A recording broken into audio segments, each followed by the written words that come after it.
तो Ohm's law क्या है? ओम्स लॉ क्या है इससे पहले थोड़ा सा हम समझते हैं कि ओम्स लॉ पढ़ने की जरूरत क्यों है। ओम्स लॉ क्या है इससे पहले थोड़ी कुछ करते हैं, ओम्स लॉ पढ़ने की जरूरत क्यों है। देखो ओम्स लॉ क्या करेगा, ओम्स लॉ एक ओम एक साइंटिस्ट का नाम है, उन्होंने लॉ दिया था इसलिए नाम पड़ गया ओम्स लॉ। अब ओम जो है उन्होंने एक स्टेटमेंट दिया था, क्या स्टेटमेंट दिया था, वही स्टेटमेंट जाना गया ओम्स लॉ के नाम से। देखो अपन लोगों ने पढ़ा इलेक्ट्रिक करंट क्या है और इलेक्ट्रिक करंट को मेजर भी किया, ठीक है भाई कोई प्रॉब्लम नहीं। अपन लोगों ने पढ़ा पोटेंशियल डिफरेंस क्या है, पोटेंशियल डिफरेंस को भी मेजर किया, कोई दिक्कत नहीं। और हमें साथ में यह भी पता चलाता है कि जो इलेक्ट्रिक करंट होता है वो पोटेंशियल डिफरेंस की वजह से होता है, यानी कि पोटेंशियल डिफरेंस होगा तो इलेक्ट्रिक करंट होगा। लेकिन एक सवाल आया किसी बच्चे के मन में, या मान लो किसी के भी मन में आया कि सर एक बात बताओ, डिफरेंस जो होता है किसी भी दो चीजों का वो कम या ज्यादा भी तो होता है, यानी कि पोटेंशियल डिफरेंस होगा तो इलेक्ट्रिक करंट होगा, ये बात तो क्लियर है। पोटेंशियल डिफरेंस होगा तो इलेक्ट्रिक करंट होगा, पोटेंशियल डिफरेंस ज्यादा होगा तो क्या होगा, पोटेंशियल डिफरेंस ज्यादा होगा तो क्या होगा, पोटेंशियल डिफरेंस कम होगा तो क्या होगा। जैसे हम बोल रहे हैं ना कि कोई चीज ऊपर से नीचे आ रही है, हाइट डिफरेंस इसका इतना है और किसी का हाइट डिफरेंस इतना है, तो हाइट डिफरेंस से तो बहुत फर्क पड़ता है।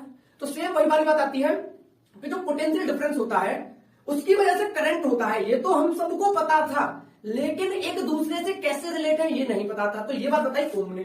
अब ओम ने क्या बताया, ओम्स लॉ ने कहा कि जो करंट होता है वो पोटेंशियल डिफरेंस पर डिपेंड करता है। तो आप लोग कहेंगे भैया वो तो पहले से ही पता है कि पोटेंशियल डिफरेंस पर डिपेंड करता है, पर साथ में ओम ने एक बात और बताई, उसने कहा कि जो करंट होता है वो ओम्स लॉ पे इस तरीके से डिपेंड करता है कि जैसे जैसे पोटेंशियल डिफरेंस बढ़ेगा वैसे वैसे करंट बढ़ेगा, जैसे जैसे पोटेंशियल डिफरेंस कम होगा वैसे वैसे करंट भी कम होगा। तो इसी स्टेटमेंट को बोला गया ओम्स लॉ।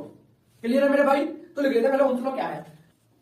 तो क्या लिखा ओम्स लॉ ने, ओम्स लॉ का स्टेटमेंट है at constant temperature, constant temperature पर current flowing through a conductor, जो करंट फ्लो कर रहा है किसी भी कंडक्टर से डायरेक्टली प्रोपोर्शनल होगा किसके, पोटेंशियल डिफरेंस के, जो कि अप्लाई किया गया है उसके एंड पर। क्लियर है? यानी पोटेंशियल डिफरेंस जो होता है उस पर करंट किस तरीके डिपेंड करता है, डायरेक्टली प्रोपोर्शनल होता है। ठीक है, तो यहां से हम लिखेंगे V is directly proportional to I। ठीक है, ये थोड़ा सा कॉन्ट्रडिक्शन है, कुछ बच्चों को लगता है, कुछ बच्चों ने मुझसे काफी क्लासेस में पूछा है कि सर आप पढ़ रहे हो current is directly proportional to the potential difference, क्या पढ़ रहे हो, current is directly proportional to the potential difference, पर लिख रहे हो potential difference is directly proportional to the current.